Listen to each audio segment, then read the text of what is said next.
Sorti cette année, Ex Machina est un film de science-fiction britannique réalisé par Alex Garland.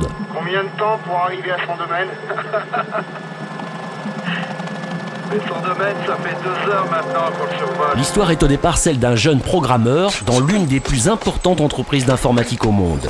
Il gagne un concours pour passer une semaine dans un lieu retiré en compagnie unique du riche patron solitaire de son entreprise. Ravi de te rencontrer, Nathan.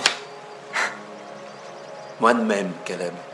Quand il arrive dans la demeure isolée, il découvre qu'il va devoir participer à une expérience troublante. Tu connais le test de Turing?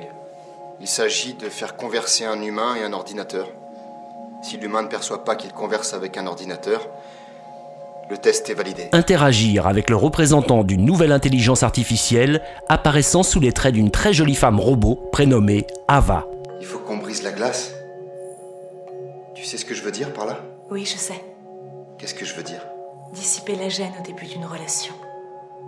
On n'a qu'à discuter tous les deux. D'accord. Quelques précisions pour ce film. Caleb, interprété par Domhnall Gleeson, incroyable, joue un programmateur sélectionné pour faire passer au projet d'Oscar Isaac le test Turing. Le test Turing consiste à évaluer à l'aveugle la faculté chez un robot d'imiter la conversation humaine, un test d'ailleurs réel créé par Alan Turing en 1950. C'est incroyable. C'est un système stochastique. C'est ça? Non déterministe. Au début, j'ai cru qu'elle associait une forme sémantique intrinsèque à une arborescence syntaxique et convertissait en mots linéarisés. Mais je me suis rendu compte ensuite que le modèle était un hybride. Dans ce film et avec le recul nécessaire, tout n'est pas si loin de nous.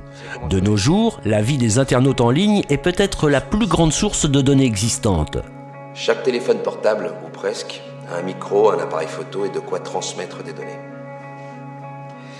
J'ai donc allumé la totalité des micros et appareils photo à travers cette putain de planète.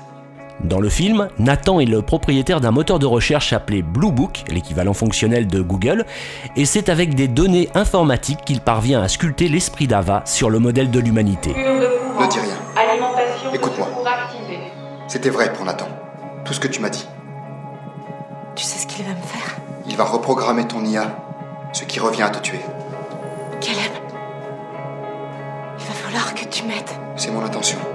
Enfin, pour conclure sur une note très sérieuse, le titre Ex Machina provient de l'expression latine Deus Ex Machina, signifiant Dieu issu de la machine. Retrouvez Microfiction en vidéo sur YouTube en rejoignant la chaîne Cinéma Radio.